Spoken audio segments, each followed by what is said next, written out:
Morning, guys. Thursday morning, been up nice and early. Get the gym in before the Blast Pro Series. Then he's gonna get this beard sorted. Then into the Unicorn offices where we'll be doing normal odds breaker as per usual. And then it's probably been an hour and a half, 2 hour show on the Blast Pro Series specifically, looking at all the games, giving our thoughts on the format, what we can expect from this event, the different halls and areas it's gonna have. It's going to be a crazy event, really looking forward to it. We'll be doing interviews there as per usual, so you'll see lots of behind the scenes footage from the vlog. Yeah, it's going to be an interesting day. I'm going to get some new trainers today as well, because I've had the same trainers for about 3-4 years, and they are beat up as hell. So I think it's time we get some new trainers and get myself, so it's like actually comfy when I walk now. I'll catch you guys in a little bit, and yeah, looking forward to delivering the show. We'll put some clips up in this video today. What's going on, guys? I'm in the Unicorn Studios, ready to do the odds breaker, the daily odds breaker you guys have been checking out. And then we've got the show coming up for the Blast Pro Series. We're going to be previewing Blast Pro Series. You can see, got myself all tidied up, beard and hair done, ready for the weekend, ready for going to Blast Pro Series. It's going to be a lot of fun. Look at that, he can't English very well in the background, pretending like he's working hard. One thing I want to say as well, I went to Snipes, the trainer place here in Berlin. Really famous one, kind of new upcoming, sells a lot of cool stuff. There's like the Wu-Tang collection. When I bought some new Nikes and just some new trainers, I got really wide feet and it's real difficult for me to find trainers. Like I have to order so many pairs to find the right one. And if I'm doing it online, it becomes costly. You have to order like 5 pairs, maybe. Try them all out. Oh, it doesn't work. Send them back, try them out. Doesn't, you know, that kind of thing. Here, I went in the store and brilliant customer service. The dude was like, oh, okay, you need these type of ones. These ones will work for you. Try these ones. Literally, I tried 2 pairs. Second pair, perfect. Loved it. Fit, looks good, sorted. Good experience, best I had in a long time, so shout out to the Snipes guys. Anyway, you guys will see stuff from the show later on. Gonna get filming and ready now, and I'll catch you guys a little bit later. What's going on, guys? We're here in the Unicorn Studios, ready to deliver a little bit of a special preview on the Blast Pro Series that kicks off on Friday. I'm your host, James Banks, and joining me this time around is going to be Robin Nygaard. And Alex, I'm not even going to try to say your German surname because I would massively fail while trying to do that. But how are you guys? All right. Good. Thanks. Good. So we're going to be looking at generally what's going on at this event. It's a very different style, something we're not used to seeing. And change is always welcomed, as long as it's maybe not that weird IM format we saw the previous weekend, which just baffled me beyond belief. But let's break it down to start off with. We've got 250k on the line. We've got 6 of the best teams in the world. It's looking like a good starter for their first ever event. And we've got PGL, who are obviously running the production side of things, Refresh setting it all up. What do you guys expect to see from this event? Well, quite skill-intensive matchups because of the fact that the vetoes are already done, so the teams have plenty of time to prepare exactly for the map. They're not walking into this blindly. No. Which is a big difference. We've never really... I mean, I don't think we've ever really seen anything like this in a LAN capacity. Exactly. Obviously, ESL and ECS, you know, the maps are announced in advance. But here they have, it's been nearly 2 weeks. 2 weeks, yeah, it was 2 weeks given. Nearly 2 weeks of preparation for the map that they're going to play. So it's a question of, will teams just solidify their existing tactics? Yeah. Or will they prepare entirely new tactics against the particular teams that they're going to be facing? That's what I was looking at, because I see it as like there's certain in-game leaders I know that will love this, and there's other ones that we're thinking, okay, this doesn't really play to our strength, especially if you're playing a lot of games. And for any teams that weren't at IAM, then obviously this is even more benefit for them because they've been able to watch it all and prepare further. Yeah, that's a good point. Now the format, yeah, so it's 6 teams, only 2 go through, and they go instantly through to the grand final, which is interesting enough as it is. Then we see, and I'm going to have to look at my notes for this because this is super complicated when it comes down to it. The playoffs, so the grand final, will be a best of 3. Then we'll have 3rd to 6th place in this standoff situation, right? And in this standoff situation, the 3rd place gets to pick whoever out of the other teams they want to face against. Obviously not the 2 teams in the grand final. So if you're 3rd place, you either take the one you know you're comfortably going to beat or the bottom team, right? That would make sense. And then whoever wins that matchups, because once 3rd place has picked their matchup, the other matchup's instantly defined. Whoever wins these 2 matchups, on top of the already broken down prize pool of 1st place 125k, 2nd 50k, 3rd 25k, 4th 15k, 5th 10k, 6th 5k, they get an extra 10k if they win that game. Quite a nice payday, right? Like even though that's like a show match start, you take it pretty seriously. Yeah. Well, this gives me actually a really good talking point here because it's talent-wise, this is stacked, and I mean like Machine, Foreign, YNK, Sponge, Semler, Lurpist, all in the analyst role, right? So Semler taking this analyst role. Yeah, that's true. These are the greatest minds, right? I'm looking forward to some Foreign and YNK back and forth banter, because when I speak to Foreign, and I speak to him a fair bit, he's like, I am the #1 analyst. When I interviewed YNK, he was like, no, I am the king, Foreign's the queen. So we're putting both of these monsters on one stage. Is going to be very interesting, to say the least. Banter boys. Yeah, this is going to be chaotic. Like, I wonder if Refresh really know what they've let themselves into, because most people try to keep them split apart. But maybe this is something we get started. Maybe they'll make some iconic moments that we just see over and over again. Like, for me, the analyst desk is going to be huge. Because it depends on, you know, how much of a casual environment do they want versus a wholesomely professional one. You know, Exactly. You're going to get some opinions, maybe some controversial opinions, and you're going to get quite a bit of banter. Questionable comments. But if you hire these types of analysts, surely that's got to be in your mindset when you do so. I mean, it's not like you don't have enough previous content to take, you know, their kind of style from. You know what you're getting, basically, when you get it. Exactly. Do we know, are the analysts also functioning as casters, or do they have splits? As far as I know, because Semler said specifically, so this is another great thing, right?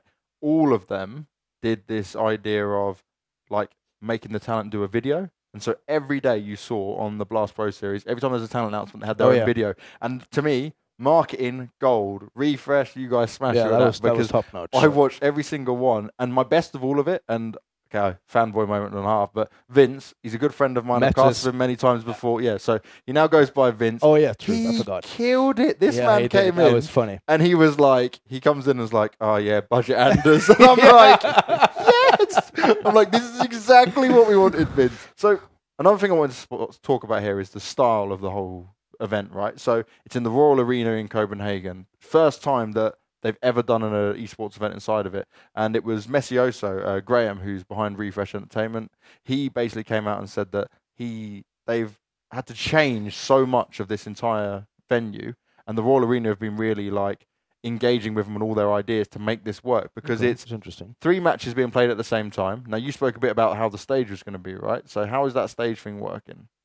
Well, Alex? no, it was Alex. well, one of them told me. They don't look the same, but... I've seen a rendering on Twitter, I think, and they have like 3 teams next to each other looking in the one side, and on the other side the next 3 teams. Okay. So that's quite interesting, having all 6 really teams cool, actually, at the same time on the same stage. And then the other thing is, so they have the main game, so they choose one of the main games, well, 3 are going on consecutively, and that will be on the main arena. You can see it all. The other games will be on screens, but everyone that gets to attend the events gets an in-ear headset to choose which game they want to listen to. That's really cool. So the main arena, I guess, would broadcast the main game. Then you can choose between the other 2 for the rest of it. To me, that is such an awesome idea, because you keep everyone seated, but no one's missing out. You get your own choice. Okay, maybe you want to watch a certain game, and it's not on the main screen, so you have to go for a second one, right?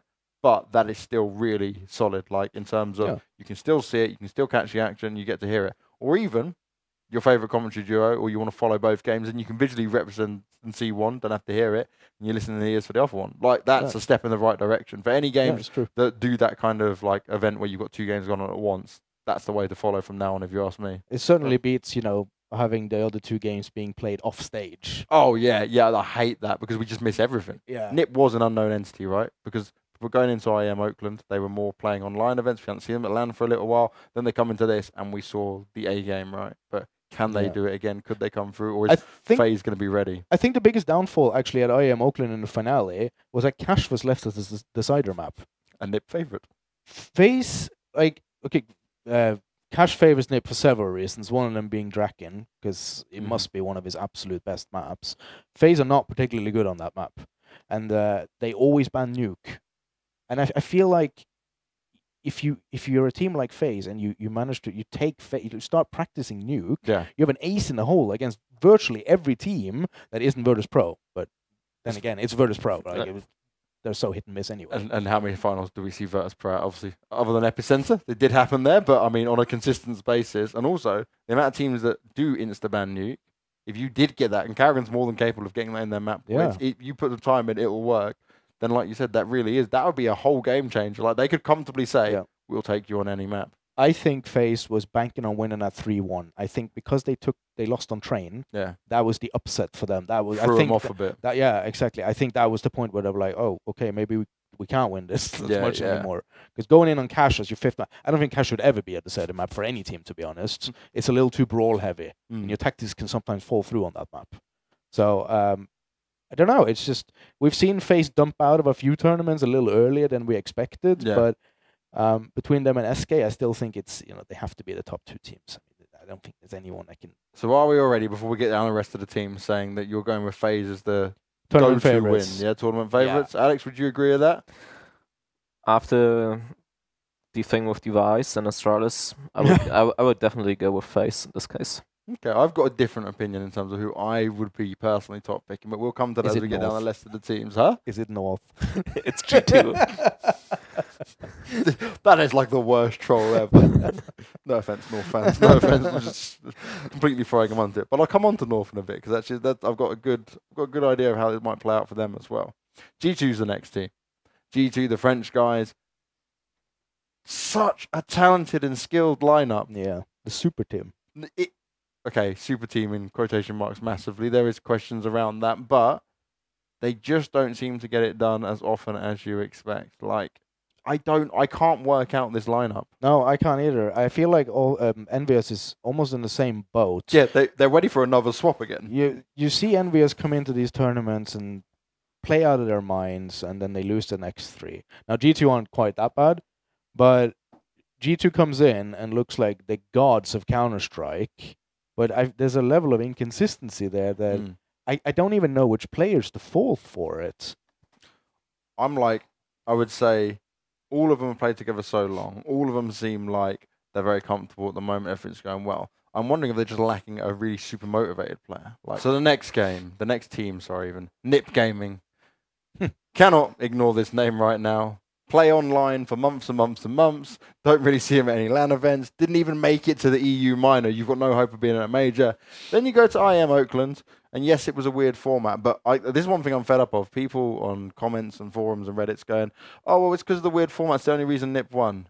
Come off it. They ended up beating FaZe in the final. Like, they beat SK and FaZe. You did it in style. Yeah. Like, even if you ignore the groups yet and you just do the brackets, Nip's performance was ridiculous though.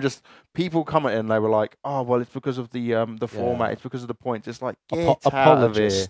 Yeah, you're either anti-Nip fans or you love another team that they beat because you're clearly clueless. Because Nip deserved that win, and like Get Right is a massive friend of mine. I've known him when I used to work at SK back in the day, and he was a 1-6 player there. This kid is the proof. And I say kid, we're both old now, so he's still the proof of never give up mentality. They've stuck through this, thick and thin. They've brought in Rez, they've brought in Draken. I am so happy and proud for them to just make it, again, to another top placing at a tournament. And this is, maybe if people go into this and think, yeah, they're definitely going to come away with the win, little bit questionable because it's a whole different style of tournament again. But with how this is, where you've got to win your best of ones to go through and be the top 2. This is another great chance for Nip to show it off again. Right, okay, so that's all of our bets done, single bets that is. We're putting in 8k of your money, looking at a 14,317.50 return. Are you happy with that, Robin, or are you crying inside, really? Well, they can't all go wrong. Bets are being placed. They can't all go wrong. He says it now. 15 games we've analysed for you guys. They've all been bet. But, Chris, we're not done yet. Like, you just jumping the gun a little bit here. Get back on the laptop, son. Come on. Did you want to do the outrights? Now we're going to do the outrights. So, let's go through this. Go back to Blast. We got to scroll to the top. Oh, it's taking me still back to it. Okay, so all the way at the top. Outrights. Drop down.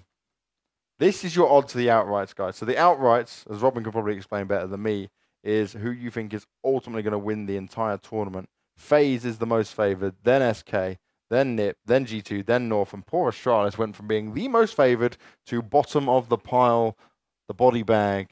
Then that could maybe change after the first day, though, I'm sure. Well, we close the outright when the first game starts, and they don't get reopened. There you go. So so there's nothing that can these you change got off to the back put of in that. before the first game starts. Imagine if Australis win and you've put.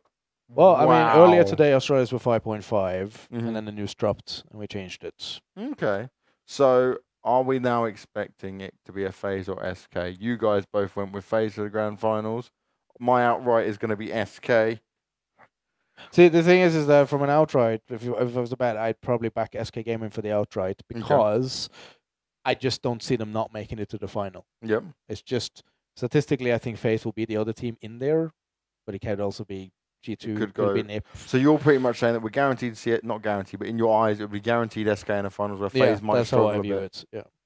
So are we just going to go for an SK outright? This is less of a discussion than I expected, lads. I really thought I was going to have some resistance from this SK. I just It's think, logic, right?